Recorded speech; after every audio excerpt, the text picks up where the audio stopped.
இந்த அமைப்பினுடைய நோக்கம், செயல்பாடுகள், புதிய திட்டங்கள், இன்னைக்கு இனாகுரேஷன் பண்ண போட பல விஷயங்களை பற்றி இன்னும் அடுத்த சில நிமிடங்கள் உங்களிடம் உரையாடுவார்கள்.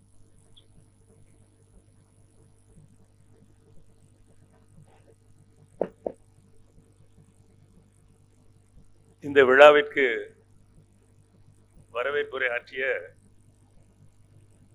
நம்முடைய அக்ரோ ஃபுட் ட்ரேட் சென்டர் ஏஎஃப்டிசியினுடைய எக்ஸிக்யூட்டிவ் டைரக்டர் மிஸ்டர் சுரேஷ்குமார் அவர்களே,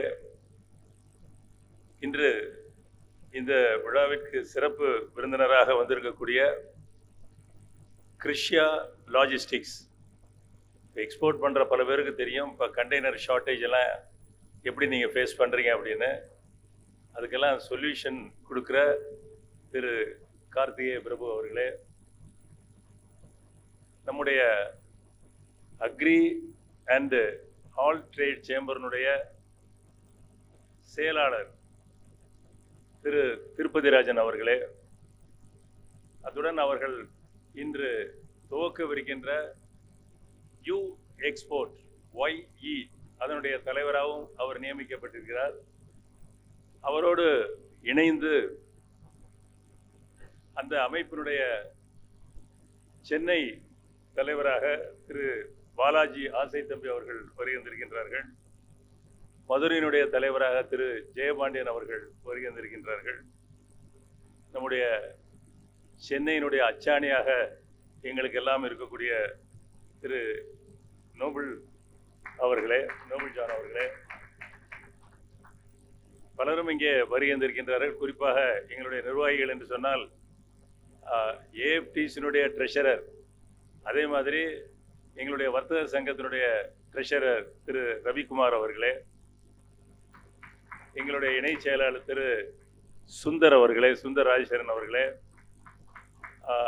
சிவகாசியிலிருந்து இங்கே வந்திருக்கக்கூடிய கலா ஃபயர் ஒர்க்ஸ் திரு ஸ்ரீனிவாசன் அவர்களே, மடிஷியா என்றாலே செல்வராஜ் என்று சொல்லக்கூடிய வகையில் மடிஷியா செல்வராஜ் அவர்களே, மற்றும் நான் ஒவ்வொருத்தரையும் சொல்ல முடியல, திரளாக வந்திருக்கக்கூடிய நண்பர்களே, இளைஞர் பெருமக்களே, மகளிர் பெருமக்களே, உங்கள் அனைவருக்கும் முதலில் எனது வரவேற்பினை தெரிவிக்கின்ற அதே வேளையில் நம்முடைய செய்திகளை எல்லாம் இந்த உலகம் அறிய மிக சிறப்பாக பத்திரிகைகள் மூலமாகவும் சரி, இப்பெல்லாம் யூடியூப் வழியாகவும் சரி, இன்று வெளி உலகத்திற்கு எடுத்து செல்கின்ற பத்திரிகை மற்றும் நண்பர்களே, மீடியா நண்பர்களே, உங்கள் அனைவருக்கும் முதலில் எனது காலை வணக்கத்தை நான் தெரிவித்துக் கொள்கின்றேன். பிறந்த நாள் கொண்டாடிய ஏற்பாடு செய்த அனைவருக்கும் என்னுடைய நன்றி. சொன்னாங்க நம்ம 82 வயசுன்னாங்க, யாருக்குன்னு தெரியல, எனக்கு தான் சொன்னாங்க. ரைட், எல்லோருக்கும் என்னுடைய நன்றியை நான் தெரிவித்துக் கொள்கின்றேன். இந்த 2 முக்கியமான நிகழ்வுகள். முதல்ல உங்களுக்கு தெரியணும், இந்த கட்டமைப்பு பல பேர் தான் ஃபர்ஸ்ட் டைம் வந்திருப்பீங்க. 30 ஏக்கர்ஸில் அக்ரோ ஃபுட் ப்ராசஸிங் இண்டஸ்ட்ரீஸுக்காக சென்ட்ரல் கவர்மெண்டுடைய ஒரு உதவியுடன் இன்னைக்கு ஒரு 200 கோடி மதிப்புள்ள இந்த கட்டமைப்பு இங்கே 30 ஏக்கரிலே அக்ரோ ஃபுட் ட்ரேட் சென்டர் என்ற பெயரிலே ஏற்படுத்தப்பட்டிருக்கின்றது. இதை நாங்கள் சுருக்கமாக ஏஎஃப்டிசி என்று சொல்லுவோம். அனைத்து இந்திய அளவிலே பல்வேறு தொழில்களுக்கு இந்த மாதிரி மத்திய அரசு உதவி செய்தது. கொப்ரா என்றால் அலப்பி, சென்னையிலே வந்து மோட்டர் அண்ட் பம்ப் செட், கோயம்புத்தூரிலும் மோட்டர் அண்ட் பம்ப் செட், ஆம்பூரிலே லெதர், அதே மாதிரி சூரத்திலே வைரம், இப்படி அங்கங்கே இருக்கக்கூடிய கிளஸ்டர்ஸை ஐடென்டிஃபை பண்ணி அதனுடைய growth it must be internationally competitive. அந்த ப்ராடக்ட்ஸ் எல்லாம் இன்டர்நேஷனலி காம்படிட்டிவாக இருக்க வேண்டும், எக்ஸ்போர்ட் செய்ய வேண்டும், நல்ல எம்ப்ளாய்மெண்ட் ஆப்பர்ச்சுனிட்டி கொடுக்க வேண்டும். இப்படி பல்வேறு நோக்கங்களுக்காக இந்த இண்டஸ்ட்ரியல் இன்ஃப்ராஸ்ட்ரக்சர் அப்கிரேடேஷன் ஸ்கீம் என்று சொல்வார்கள், IIUS 2003. அதில் ஒரு சிறப்பு என்னவென்றால், இடம் நாம் தான் வாங்க வேண்டும். இந்த SPV என்று சொல்லக்கூடிய இந்த agro food trade centre. So எங்களுடைய இந்த இடத்துல 30 ஏக்கர் இடத்துல அரசிடம் உதவி பெற்று நம்முடைய ஸ்டேக் ஹோல்டர்ஸ் எல்லாம் பணம் முதலீடு செய்து இன்று சுமார் 200 கோடி மதிப்பிலான பல்வேறு கட்டமைப்புகள். நீங்கள் இந்த கட்டமைப்புகள்லாம் போய் பார்க்குறதே ஒரு டூரிஸ்ட் மாதிரி இருக்கும். ஃப்ரீயாக இருக்கும்போது வந்து பாருங்கள். இங்கே இந்த 2 அரங்கங்கள் எல்லாம் கட்டி இது சிறப்பாக செயல்பட்டு வருகின்றது. பல்வேறு நண்பர்கள் எனக்கு இதற்கு துணையாக இருந்தார்கள். இதை நிறுவி இன்று அதனுடைய சிஎம்டியாக இருப்பதிலே நான் மற்றற்ற மகிழ்ச்சி அடைகின்றேன். இந்த அமைப்பு வந்த பிறகு இதிலே அங்கத்தினராக இருந்தவருடைய குறைகளை, ஆலோசனைகளை அரசுக்கு சொல்ல வேண்டும் என்ற ஒரு காரணத்திற்காக agro food chamber of commerce and industry என்ற பெயரிலே 2010 இந்த சங்கம் துவக்கப்பட்டது. நீங்க துவக்கி வைத்தது பலருக்கும் தெரியலாம், படத்தையும் பார்த்திருப்பீர்கள். அப்போது ரசாயனம் மற்றும் உரத்துறை அமைச்சராக இருந்த உயர் திரு MK அழகிரி அவர்கள் இன்று முதலமைச்சராக, அன்று துணை முதலமைச்சராக இருந்த திரு MK ஸ்டாலின் முன்னிலையில் இதை துவக்கி வைத்தார்கள் என்பதை இந்த நேரத்தில் நான் மகிழ்ச்சியோடு தெரிவிக்க விரும்புகின்றேன். அன்றிலிருந்து மிக சிறப்பாக செயல்பட்டது. குறிப்பாக இப்பொழுது தமிழக அரசு 2021 பதவியேற்ற பிறகு வேளாண்மைக்காக தனி பட்ஜெட் போட்ட பிறகு எங்களுடைய பணி இன்னும் அதிகமாயிற்று. வேளாண்மை சம்பந்தப்பட்ட பல்வேறு ஆலோசனைகளை அரசுக்கு தெரிவித்தோம். குறிப்பாக முருங்கை மரங்களை நன்றாக வளர்க்க வேண்டும். அதற்கு ஒரு எக்ஸ்போர்ட் ஜோன், அதாவது தேனி, மதுரை, திண்டுக்கல், கரூர், திருப்பூர், அரியலூர், மதுரை அண்டு தூத்துக்குடி, இந்த 7 மாவட்டங்களை சேர்ந்த ஒரு எக்ஸ்போர்ட் ஜோன் வைக்க வேண்டும் என்று கேட்டோம். அதை வைத்தார்கள். அதற்கு facilitation centre, export facilitation centre மதுரையில் ஏற்படுத்தினார்கள். பாம், பனைமரம் நம்முடைய மாநில மரம். அதிலே அனைத்து பாகங்களும் மக்களுக்கு பயன்படக்கூடியது. அதை சிறப்பாக செய்தால் அந்த விவசாயிகள் எல்லாம் நல்ல பயனடைவார்கள் என்பதை வலியுறுத்தியதன் அடிப்படையில் 1 லட்சம் பனை கன்றுகளை விவசாயிகளுக்கு ஃப்ரீயாக கொடுத்து ஏரிக்கரைகள் எல்லாம் அதை நடுவதற்கான ஏற்பாடுகள் செய்தார்கள். அதே மாதிரி தான் மில்லட்ஸினுடைய பயன்பாட்டை அதிகப்படுத்த வேண்டும், அதனுடைய ஏக்கரேஜை அதிகப்படுத்த வேண்டும் என்பதெல்லாம் சொன்ன பிறகு அதற்கெல்லாம் தமிழக அரசு நிறைய அந்த திட்டங்களை எல்லாம் கொண்டு வந்திருக்கின்றார்கள். அதே மாதிரி மத்திய அரசிடம் வரி சம்பந்தப்பட்ட பிரச்சனைகளை எல்லாம் எடுத்து சொன்ன பொழுது அவர்களும் பல்வேறு சலுகைகளை வழங்கி இருக்கின்றார்கள். இப்படி இந்த சங்கம் செயல்பட்டு கொண்டிருக்கின்ற பொழுது கடந்த 14 ஆண்டுகளாக பலர் இந்த சங்கத்திலே இணைய துவங்கினார்கள். வேளாண் உணவுப் பொருள் மட்டுமல்ல, டெக்ஸ்டைலில் இருப்பவர்கள், லெதர் ப்ராடக்ட்ஸில் இருப்பவர்கள், கட்டட பொருள்களை செய்கின்றவர்கள், கிராக்கர்ஸ் என்று எல்லோருமே இதில் இணைந்தார்கள். நாங்கள் பொதுப்படையான பல்வேறு பிரச்சனைகளுக்கும் நாங்கள் குரல் கொடுத்தோம். உங்களுக்கெல்லாம் தெரியும், இன்று மதுரையில் இருக்கக்கூடிய விமான நிலையம் இன்று 24 இன்று 7, அதாவது நாள் முழுவதும் செயல்படக்கூடிய ஒரு விமான நிலையமாக அதை மாற்றுவதற்கு நாங்கள் ஒரு முக்கிய காரணமாக இருந்தோம் என்று சொல்லலாம். ஏனென்றால் உங்களுக்கு தெரியும், ஃபுட்பாலில் எல்லாரும் ஓடுவாங்க விளையாட்டில் வெற்றி பெற வேண்டும் என்று. ஆனால் ஒருத்தர் தான் கோல் போடுவார். அது மாதிரி பலர் ஓடினார்கள், நாங்கள் கோல் போட்டோம். மதுரை விமான நிலையம் இன்று 24/7 நாள் முழுவதும் செயல்படக்கூடிய காரணத்தினால்தான் நேற்றிலிருந்து இரவு சென்னைக்கு விமான தொடர்பு கிடைத்திருக்கிறது. அடுத்து பினாங்குக்கு விமானம் கிடைக்கிறது. நைட்டிலே பெங்களூருக்கு விமான தொடர்பு வரவிருக்கின்றது. நமக்கு நல்ல கனெக்டிவிட்டி.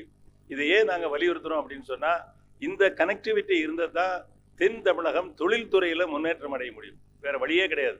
நீங்கள் என்ன ஏர்போர்ட்டுக்கு போய் வேலை பார்க்குறீங்கன்னு நினைக்காதீங்க. ஏர்போர்ட் இருந்தால்தான் இன்வெஸ்ட்மெண்ட் வரும். இன்வெஸ்ட்மெண்ட் வந்தால்தான் இங்கே தொழில்துறை வளர்ச்சி அடையும், வேலை வாய்ப்புகள் கிடைக்கும். அதனால தான் மதுரை ஏர்போர்ட் முதல்ல 24/7 ஆக வேண்டும் என்று வலியுறுத்தினோம். கிடைத்திருக்கிறது. அடுத்து இதை பன்னாட்டு விமான நிலையமாக நிலை உயர்த்த வேண்டும். இப்போ மதுரையிலிருந்து சிங்கப்பூருக்கு ஃப்ளைட்டு போகுது, துபாய்க்கு போகுது, ஸ்ரீலங்கா போகுது. ஆனால் வெளிநாட்டு விமான நிறுவனங்கள் மதுரைக்கு வர முடியாது. நல்லா தெரிஞ்சுக்கணும். நீங்கள் நம்ம விமான சேவை ஏர்லைனர்ஸ் தான் வெளிநாட்டுக்கு போக முடியும். அதில் ஒரு தடை, அவங்க இங்கே வர்றதில்லை. அவங்கெல்லாம் விரும்புகிறாங்க. சிங்கப்பூர் ஏர்லைன்ஸும் சரி, மலேசியன் ஏர்லைன்ஸ் எல்லாருமே நாங்கள் மதுரைக்கு நேரடியாக ஃப்ளைட் விடுறோம்னு சொல்கிறாங்க. ஆனால் என்னமோ தெரியல, மத்திய அரசு அதில் ஒரு தடை விதித்திருக்கிறார்கள். நம்ம ஏர்லைனர்ஸ் தான் போகணும் அப்படின்னு சொல்லி. இது உண்மையிலே ஒரு பாரபட்சமான நிலை அப்படின்னு தான் நம்ம சொல்லுவோம். ஏன்னா சதர்ன் டிஸ்ட்ரிக்ட்ஸில் வெளிநாடுகளுக்கு போகக்கூடிய பலர் இருக்கிறார்கள். அதே மாதிரி நிறைய ஏற்றுமதிக்கான பொருள்களும் நிறைய இருக்கு. ஸோ இதையெல்லாம் வரணும் அப்படின்னா முதல்ல மதுரை இப்போ கஸ்டம்ஸ் ஏர்போர்ட்டாக இருக்கு, அது இன்டர்நேஷனல் ஏர்போர்ட்டாக எலிவேட் ஆனாலே பல வசதிகள் வரும். அதற்கு பிறகு பைலேட்ரல் ஏர்போர்ட் சர்வீஸ் அக்ரிமெண்ட், பாசா அப்படின்னு ஒரு அக்ரிமெண்ட் இருக்கு. நம்ம அண்டை நாடுகளுடன் போடுகின்ற அந்த அக்ரிமெண்ட்ல மதுரை ஏர்போர்ட்டை சேர்த்தாகணும். சேர்த்ததான் அந்த நாட்டில் இருக்கக்கூடிய ஏர்லைனர்ஸ் மதுரைக்கு வர முடியும். நீங்கள் வந்து வெளிநாட்டு விமான நிறுவனங்கள் எல்லாம் மதுரைக்கு நேரடியாக விமான சேவை கொடுத்தால் மதுரை தென் தமிழகம் சிறந்த தொழில் வளர்ச்சி அடையும், வேளாண்மையிலே முன்னேறும். இதையெல்லாம் நாங்கள் தொடர்ந்து வலியுறுத்தி வந்து கொண்டிருக்கிறோம். இப்படி பல்வேறு துறைகளை சார்ந்தவர்கள் நாங்கள் வந்து ஒரு வெர்டிகல் ஃபுட் ப்ராடக்ட்ஸ் அப்படின்னு ஒரு வெர்டிகல்ல வந்து நாங்கள் வந்து டெசிக்னேட்டட் அந்த துறைக்கு வேலை பார்த்து கொண்டிருந்தோம், மற்ற பணிகளும் செய்து கொண்டிருந்தோம். இந்த பணிகள் எல்லோருக்கும் கிடைக்க வேண்டும். It should be applied by all the verticals என்ற ஒரு உணர்வு. பல்வேறு தொழில்களில் இருந்தவர்கள் எல்லாம் நம்மிடம் சேர்ந்தார்கள். அவர்கள் கேட்டுக்கொண்டார்கள், பேரில் ஒரு சின்ன சேஞ்ச் பண்ணுங்களேன், நாங்கள்லாம் ஒரு உரிமையோடு வருவதற்கு என்று கேட்டுக்கொண்டார்கள். பொதுக்குழுவில் அதற்கு முடிவு எடுக்கப்பட்டது. அதன் அடிப்படையிலே தான் agri and all trade chamber என்ற இந்த பெயரை உருவாக்கி இன்று உங்கள் முன்னிலையிலே அது துவங்குகிறது என்பதை மகிழ்ச்சியோடு நான் தெரிவித்துக் கொள்கின்றேன். Agri and all trade chamber ரொம்ப சுருக்கமாக வச்சிருக்கிறோம். இதில் கூட அந்த அக்ரி அண்ட் ஆல் அப்படின்னு வரும்போது நாங்கள் என்ன பண்ணிட்டோம்னா AALL ஷார்ட் வெர்ஷனில் ஆல் ட்ரேட் சேம்பர், WAல ஒரு ஏ அக்ரிக்கு, இன்னொரு ஏ all trade chamber. So all trade chamber தமிழிலே சொல்லுவதென்றால் அக்ரி மற்றும் அனைத்து தொழில் வர்த்தக சங்கம் என்ற பெயரிலே இன்று முதல் இந்த 2010 ஆரம்பித்த இந்த அமைப்பு செயல்படும். அனைத்து துறைக்கும் நீங்கள் அந்த லோகோ நாங்கள் டிசைன் பண்ணும்போது உங்களுக்கு தெரியும், agriculture, manufacture, service sector, export and then GDP. இது எல்லாம் வளர்ச்சி அடைந்தால் ஜிடிபி வில் பி என்ஹான்ஸ்டு அப்படிங்கிறத எங்களுடைய டேக்லைனாக நாங்கள் வைத்திருக்கின்றோம். ஆகவே அனைத்து செக்டாரும் வளர்ச்சி அடையக்கூடிய விதத்திலே எங்களுடைய செயல்பாடுகள் இருக்கும்.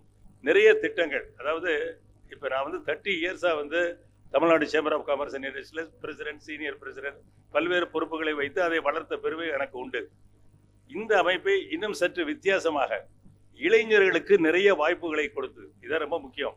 அதாவது ஒரு பார்ட்டிசிபேட்டரி சேம்பராக நீங்கள் வந்து உங்களுக்கு ஒரு சின்ன ஐடியா இருக்குது, ஆனால் உங்களுக்கு ஒரு சேம்பர் கிடைக்கிறதுக்கு லேசில் கிடைக்காது.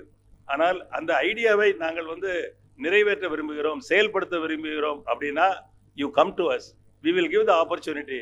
நீங்கள் என்ன செய்ய வேண்டுமோ அதை இந்த கட்டமைப்பிலிருந்து செய்யக்கூடிய வகையிலே இதை நாங்கள் வளர்க்க போகிறோம்.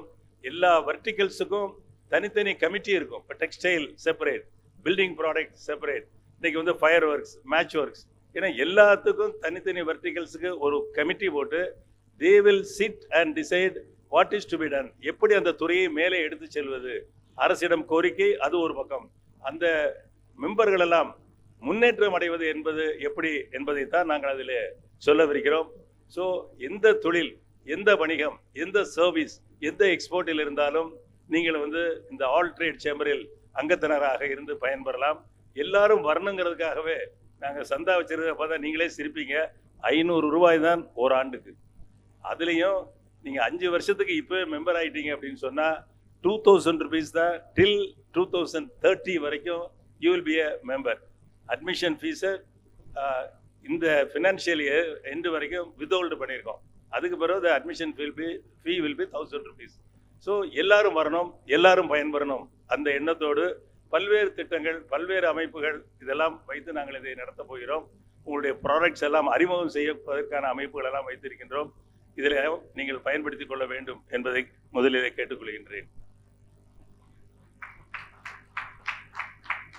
அடுத்து உங்களை எல்லாம் ஏற்றுமதியாளர்களாக ஆக்கி அதிலே வளர்ச்சி பெற செய்யக்கூடிய ஒரு அமைப்பை உண்டாக்க வேண்டும் என்று முதலிலிருந்து எங்களுக்கு அந்த கருத்து இருக்கின்றது. உங்களில் பலருக்கு நினைவு இருக்கும் என்று கருதுகிறேன். இந்த வருஷம் வைப்ரண்ட் தமிழ்நாடு பொருட்காட்சி லாஸ்ட் இயர் இந்த அரங்கத்தில் தான் நடத்தினோம்.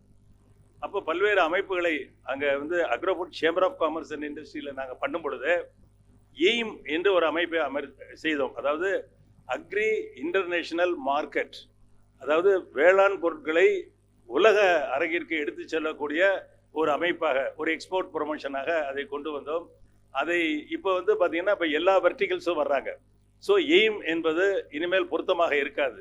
அதுக்காக என்ன செய்யலாம் என்று நான் யோசித்த பொழுதுதான் என்னுடைய மனதிலே உதித்தது, நம்ம என்ன சொல்கிறோம், நீ ஏற்றுமதி செய். ஸோ ஏற்றுமதி செய் அப்படின்னு உங்களை எல்லாம் விரட்டக்கூடிய வகையில் யூ எக்ஸ்போர்ட் என்ற ஒரு அமைப்பை நாங்கள் இன்று துவக்குகின்றோம். ட்ரேட் அண்ட் இண்டஸ்ட்ரியில் உங்களுக்கு ஒரு சொல்லுவாங்க, உங்களுக்கெல்லாம் தெரியுமான்னு தெரியாது, யூ எக்ஸ்போர்ட் ஆர் பெரிஷ். நீங்கள் எக்ஸ்போர்ட் பண்ணத்தான் வாழ்க்கை அப்படின்னு அப்போவே சொன்னாங்க.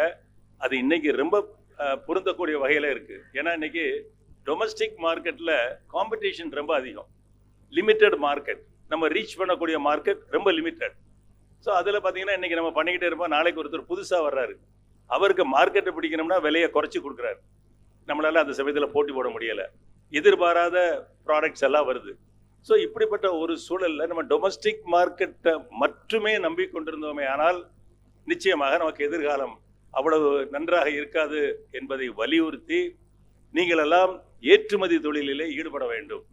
ஏற்றுமதி என்று வருகின்ற பொழுது மெர்ச்சன்டைஸ், சரக்கு ஏற்றுமதியாகவும் இருக்கலாம், சர்வீஸ் ஏற்றுமதியாகவும் இருக்கலாம்.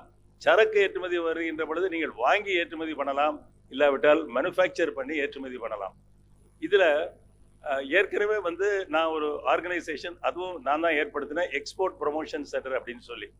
அதில் எல்லாம் உங்களுக்கு தெரியணும், அதாவது ரிட்டையர்டு அஃபீஷியல்ஸ், ஹவுஸ் ஒய்ஃப்ஸ், இவங்களை கூட நாங்கள் எக்ஸ்போர்ட்டராக மாற்றியிருக்கோம். அது அந்த அளவுக்கு டேப்லாய்டு ஃபார்மில் நம்முடைய திருப்பதி ராஜன் அவர்கள் சொல்லிக் கொடுப்பதிலே வல்லவர்.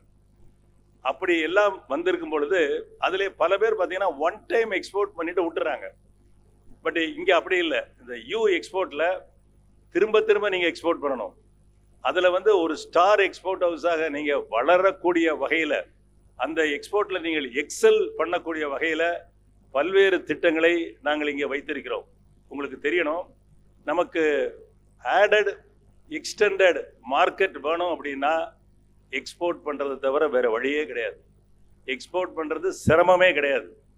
இது இந்த குற்றாலத்தில் வெளியே நிற்கிற மாதிரி தான். உள்ளே போகிறதுக்கு குளிரும்னா குளிர்ந்துக்கிட்டே இருக்கும், உள்ளே போனதான் அதனுடைய சுகம் உங்களுக்கு தெரியும்.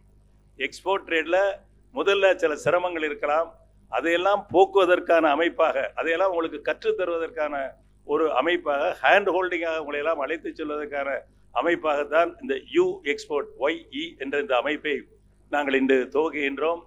இதில் முக்கியமானது என்னன்னா, ஏற்கனவே திருப்பதி ராஜன் அவர்கள் உங்களுக்கெல்லாம் நன்கு அறிமுகமானவர்கள். அவர்கள்தான் இந்த YE யூ எக்ஸ்போர்ட் என்ற அமைப்பினுடைய தலைவராக நியமிக்கப்பட்டிருக்கின்றார். இவர் 100க்கும் மேற்பட்ட நாடுகளுக்கு, நல்லா தெரிஞ்சுக்கோங்க, 100க்கும் மேற்பட்ட நாடுகளுக்கு 120க்கும் மேற்பட்ட பொருட்களை மெர்ச்சன்டைஸ் எக்ஸ்போர்ட்டராக எக்ஸ்போர்ட் செய்கின்றவர். அந்த அளவுக்கு has got experience. Any question நீங்கள் எக்ஸ்போர்ட்டில் கேளுங்க, என்ன லைசன்ஸ் வாங்கணும், என்ன ப்ரொசீஜர், எந்த கண்ட்ரியில் எந்த ப்ரொசீஜர், எந்த கண்ட்ரியில் ஃபுட் ப்ராடக்ட்ஸ் அனுப்புகிறேன் அங்கே உள்ள அந்த குவாலிட்டி என்ன சர்டிஃபிகேட் நீங்கள் வாங்கணும், எல்லா ப்ரொசீஜரும் தரோவாக சொல்லக்கூடிய ஒரு அருமையான நண்பர். அவரை அப்படி நாங்கள் உருவாக்கி வைத்திருக்கிறோம். அவர் உருவாகி அவர் சிகரம் தொட்டு கொண்டிருக்கிறார். அப்படிப்பட்டவரை நாங்கள் இந்த அமைப்பினுடைய ஒரு தலைவராக நியமித்திருக்கிறோம் என்றால் அவருடைய அந்த உள்ள பார்வை, அவர் சொன்னார்ல, மற்றவர்களுடைய வாழ்க்கையிலே ஆக்கப்பூர்வமான மாற்றத்தை ஏற்படுத்துவதுதான் உண்மையான சேவை என்பதை நான் அந்த காலத்திலே சொன்னதை தன் தலைமையில் எடுத்துக்கொண்டு பணியாற்றி வருகிறவர். இவர் எல்லா ரகசியமே கிடையாது, எல்லாம் சொல்லிக் கொடுப்பார். All the intricacies and nuances of export அவர் சொல்லிக் கொடுப்பார். அதை கேட்டுட்டு இவர் யாருக்கு எக்ஸ்போர்ட் பண்றாரு அவருக்கு அதை விட விலை குறையா கோட் பண்ணி நம்ம ஆளுங்க எக்ஸ்போர்ட் பண்ணுவாங்க. அவர் சிரிச்சுக்குவார், அவங்களுக்கு தெரியல, sky is the limit for export. யாரும் கைக்குள்ள கொண்டு வந்துட முடியாது, அவ்வளவு இருக்கு. யார் வேணாலும் எங்க வேணாலும் ஏற்றுமதி பண்ணலாம், அந்த சூட்சுமம் தெரிந்து கொண்டால் என்ற அளவிலே அவர்கள் ஒரு டிவோட்டடாக அவர்கள் பணியாற்றி கொண்டிருக்கிறார்கள். எங்களுடைய இந்த யூ எக்ஸ்போர்ட்டருடைய நோக்கம் என்ன? நம்முடைய மெர்ச்சன்டைஸ் எக்ஸ்போர்ட், நான் நிறைய ஸ்டாட்டிஸ்டிக்ஸ் சொல்ல மாட்டேன், இன்னைக்கு என்ன அளவில் 2024 இயரில் முடிஞ்சிருக்கு அப்படின்னா, நம்முடைய மெர்ச்சன்டைஸ் எக்ஸ்போர்ட் ஆல் இண்டியா லெவலில் $437 பில்லியன். இது ஒன்று ஞாபகம் வச்சுக்கோங்க, $437 பில்லியன் நம்ம மெர்ச்சன்டைஸ் எக்ஸ்போர்ட் மட்டும் பண்ணுறோம். அதை ரூபாயாக கன்வெர்ட் பண்ணிங்கன்னா 37,15,000 கோடி ரூபா. பில்லியன்னா 100 சாரி 100ன்னு தெரியும் உங்களுக்கு. அது டாலர் ரூபாயா கன்வெர்ட் பண்ணும்போது 37,15,000 ரூபாய்க்கு நம்ம வந்து ஆல் இண்டியா லெவலில் மெர்ச்சன்டைஸ் எக்ஸ்போர்ட். நீங்கள் ஃபுல் எக்ஸ்போர்ட்னு பார்த்தீங்கன்னா அது வந்து $766 பில்லியன். அதில் வந்து சர்வீஸ் செக்டார் நிறையா பண்ணுறாங்க. சர்வீஸ் செக்டார் மட்டுமே $340 பில்லியன் பண்ணுறாங்க. நம்ம அதை விட்டுருவோம், ஏன்னா சர்வீஸ் நிறையா பேர் பண்ணுறாங்க. நிறைய இன்னைக்கு வந்து பார்த்தீங்கன்னா நிறைய சர்வீஸு மேனேஜ்மெண்ட்டு சர்வீஸே இன்னைக்கு வெளிநாட்டில் கேட்குறாங்க. நீங்கள் அதிலெல்லாம் கான்சன்ட்ரேட் பண்ணலாம். எப்படி மேனேஜ் பண்ணுறது அப்படின்னு ஒரு சர்வீஸ் சொல்லிக் கொடுக்குறதே ஒரு சர்வீஸ் எக்ஸ்போர்ட் தான். நிறையா இருக்குது, அது கடல் மாதிரி இருக்குது. அதில் ரொம்ப க்ரோத் இருக்குது. எக்ஸ்போர்ட்டில் வந்து இன்னைக்கு மெர்ச்சன்டைஸாக கூட வந்து மீறிடும். நான் வந்து இங்கே 437 அப்படின்னு சொன்னால் 340 வந்து பில்லியன் வந்து நம்முடைய சர்வீஸ் செக்டார். ஸோ டோட்டலாக நான் சொன்ன மாதிரி அபவுட் $760 பில்லியன். இப்போ அதெல்லாம் விட்டுருவோம். இப்போ நான் சொன்ன மாதிரி 437 பில்லியன் ஆஃப் மெர்ச்சன்டைஸ் எக்ஸ்போர்ட்ஸ். இதுதான் நம்ம அங்கே தான் விளையாட போகிறோம். இதில் தமிழ்நாட்டுடைய பங்கு எவ்வளவு அப்படின்னா 1/10. இந்தியாவினுடைய மெர்ச்சன்டைஸ் எக்ஸ்போர்ட்ஸில் 1/10 is a contribution from Tamil Nadu. First யாரு? குஜராத். குஜராத் வந்து 30% அவங்க இந்த டோட்டல் எக்ஸ்போர்ட்ல Gujarat is number 1, 30%. Next Maharashtra 15%. நம்ம தேர்டு தமிழ்நாடு, நம்ம 10%.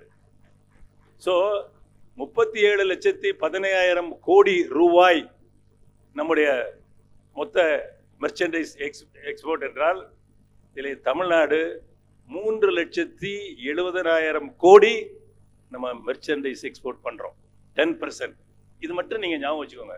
நம்ம இந்தியாவிலேருந்து ஏற்றுமதி பண்ணுற எக்ஸ்போர்ட்டில் 10ல் 1 பாகம் தமிழ்நாட்டிலேருந்து போகுது, 15 1 பாகம் மகாராஷ்டிராலேருந்து போகுது, 30ல் 1 பாகம். இந்த 3 ஸ்டேட்டும் சேர்ந்தாலே 55% ஆயிடுச்சு. இப்போ எங்களுடைய நோக்கம் தமிழ்நாட்டுடைய பங்கு உயர்ந்து வர வேண்டும் அப்படிங்கிறதா எங்களுடைய நோக்கம். 10% கூடணும். சீக்கிரமாக நம்ம வந்து மகாராஷ்டிராவை பீட் பண்ணணும். 15%க்கு மேலே போகணும், செகண்ட் வரணும். அப்புறம் நம்ம will see the first. So உங்களுக்கு தெரியும் நம்முடைய பிரதமர் மோடியினுடைய டார்கெட் என்னன்னா $2 trillion, 2 லட்சம் கோடி அமெரிக்கன் டாலர், 85ஆல பெருக்கிக்கோங்க. இது நம்முடைய இலக்கு. நம்ம அதை நோக்கி போகிறோம். இதுக்கு இவ்வளோ சொல்கிறேன், கவர்மெண்ட் எந்த அளவுக்கு ஃபெசிலிட்டிஸ் பண்ணுறாங்க, நிறைய திட்டங்கள், நிறைய சலுகைகள் ஏற்றுமதியாளர்களுக்கு, நல்ல ரெக்கக்னிஷன். இது ஒரு நல்ல வாய்ப்பு. இந்த வாய்ப்பை பயன்படுத்தி நம்ம வளரணும். இதில் வேடிக்கை என்னன்னு கேட்டிங்கன்னா மகாராஷ்டிரா அண்ட் குஜராத் 2022-23 விட 23-24 குறைஞ்சிருக்கு. தமிழ்நாடு 21-22 அதை விட 22-23 கூட, அதை விட 23-24 கூட. ஸோ நாம் வளர்ந்து வருகிறோம். நம்முடைய வளர்ச்சி எக்ஸ்போர்ட்ல தமிழ்நாடு வளர்ச்சி அடைந்து வந்து கொண்டிருக்கின்றது. பல்வேறு திட்டங்கள், அரசுடைய சப்போர்ட், சென்ட்ரல் கவர்மெண்ட் அதை விட சப்போர்ட். இதையெல்லாம் நீங்க தெரிஞ்சுக்கணும். நீங்க வெளியே இருந்துகிட்டே எக்ஸ்போர்ட்டை நமக்கு சம்பந்தம் இல்லை அப்படின்னா நீங்க முன்னேற முடியாது. ஸோ அதனால தான் எக்ஸ்போர்ட் அப்படிங்கிறத சொல்லியிருக்கோம். நீங்களெல்லாம் ஏற்றுமதி செய்ய வேண்டும். எந்த ப்ராடக்ட்னாலும், அது இன்ஜினியரிங் குட்ஸாக இருந்தாலும், எலக்ட்ரிக்கல், எலக்ட்ரானிக், அப்புறம் வந்து கார்மெண்ட்ஸ், டெக்ஸ்டைல், ஹேண்ட்லூம், நிறையா இவ்வளோதான். இதுதான் அதான் இல்லை, அக்ரோ ஃபுட் ப்ராடக்ட்ஸ், இதெல்லாம் மேஜர் தலைப்பு. அப்புறம் சிவகாசி தீப்பெட்டி, ஸ்ரீவில்லிபுத்தூர் பால்கோவா, இது வரைக்கும் எக்ஸ்போர்ட் பண்ணுறாங்க. ஸோ நீங்கள் என்ன எக்ஸ்போர்ட் பண்ணணும்னு சொல்லுங்கள், நாங்கள் உங்களுக்கு சொல்லுவோம். இதில் இன்னைக்கு YE யூ எக்ஸ்போர்ட் அப்படிங்கிற அந்த அமைப்பில் ஒரு திட்டம் இன்னைக்கு வந்து நம்ம திருப்பதிராஜன் அவர்கள் கன்சீவ் பண்ணியிருக்காங்க. It's called incubation recipe. என்ன இன்குபேஷன் ரெசிபி அப்படின்னா உங்களுக்கு தெரியும், incubation is to protect and grow. அதை வளர செய்கிறது, ப்ரொடெக்ட் பண்ணணும், க்ரோத்தும் இருக்கணும். அதான் இன்குபேஷன் சொல்றது.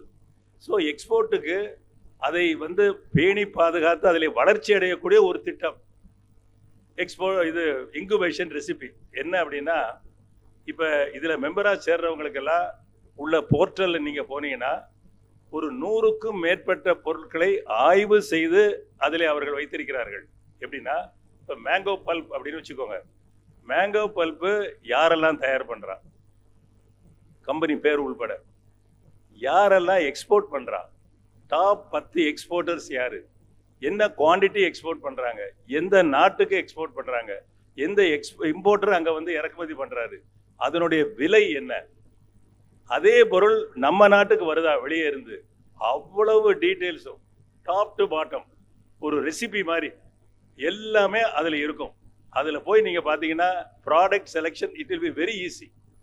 அப்புறம் எந்த கண்ட்ரிக்கு போனோம் அந்த ப்ரொசீஜர்ஸ் அவ்வளவு நாங்கள் கிளாஸ் எடுக்கிறோம். ஃபிசிக்கல் கிளாஸும் இருக்கு, ஆன்லைன் கிளாஸும் இருக்கு. ஸோ இந்த மாதிரி ஒரு சொல்லிக் கொடுக்கக்கூடிய ஒரு அமைப்பு ஆல் இண்டியா லெவல்லே வேற எங்கேயும் கிடையாது. அவர்ஸ் இஸ் த ஒன்லி இது. அந்த அளவுக்கு நாங்கள் இதில் வந்து உற்சாகம் பண்ணுறோம். அவர் கிளாஸஸ் எடுக்கிறாரு. யாராக இருந்தாலும் சரி, அது ஹவுஸ் ஒய்ஃபாக இருக்கட்டும், நாளைக்கு ஸ்டூடெண்ட்ஸு இன்னைக்கு போஸ்ட் கிராஜுவேஷனில் இருக்கிறவங்க, எம்பிஏல இருக்கிறவங்க வந்து கிளாஸ் அட்டன் பண்ணுங்க. You will be an exporter. உங்களை எக்ஸ்போர்ட் ஆகாம நாங்கள் விட மாட்டோம். அந்த அளவுக்கு நாங்கள் வந்து அதில் பணிகளை ஆற்றுகிறோம். நம்முடைய திருப்பதி ராஜனுக்கு பல ஸ்டேட்டில் ஹஸ் காட் கான்டாக்ட். அதில் நம்ம தமிழ்நாட்டிலேயே சென்னையில் வந்து மிஸ்டர் நோபல் ஜான் அவர்கள் மிக சிறப்பாக அந்த ஏரியா. ஸோ இதே மாதிரி பல்வேறு ஸ்டேட்டில் பல்வேறு நகரங்களில் இன்னைக்கு வந்து கோயம்புத்தூர், ஈரோடு, திருநெல்வேலி, இப்படி பல்வேறு நகரங்கள். அதில் அவர் டீட்டெயிலாக என்னை விட அந்த என்னெல்லாம் பண்ணியிருக்கோம்னு சொல்கிறாரு. அது நீங்கள் தெரிஞ்சுக்கணும். அதில் தெரிந்து கொண்டால் அந்த அமைப்பிலும் நீங்கள் அங்கத்தினராவீர்கள். அதிலே வளர்ச்சி அடையக்கூடிய வகையிலே நாங்கள் திட்டங்களை கொண்டு வந்திருக்கிறோம். ஸோ அந்த அமைப்பு இன்றைய நம்முடைய சிறப்பு விருந்தினர் அவர்களுடைய திருக்கரங்களினால் துவக்கப்படுகிறது என்பதை தெரிவித்துக் கொண்டு, இதில் திருப்பதி ராஜனுடைய பணி மிக மகத்தான பணி. ஆகவே மிக சிறப்பாக இந்த அக்ரி அண்ட் ஆல் ட்ரேட் சேம்பரும் இந்த யூ எக்ஸ்போர்ட் அமைப்பும் இந்த மதுரை நகருக்கு மட்டுமல்ல, தென் தமிழகத்துக்கு மட்டுமல்ல, அனைத்து இந்திய அளவில் மிக சிறப்பாக பணியாற்றவிருக்கிறது என்பதை கூறிக்கொண்டு, இதிலெல்லாம் இளைஞர்களை நாங்கள் ஈடுபடுத்த போகிறோம் என்பதையும் தெரிவித்துக் கொண்டு, இந்த ஒரு நல்ல வாய்ப்புக்கு நன்றி கூறி, என்னுடைய பிறந்த நாளை இப்படி ஒரு கூட்டத்திலே சிறப்பாக நடத்த ஏற்பாடு செய்த அனைவருக்கும் என்னுடைய நன்றியையும் கூறி விடைபெறுகிறேன். நன்றி, வணக்கம்.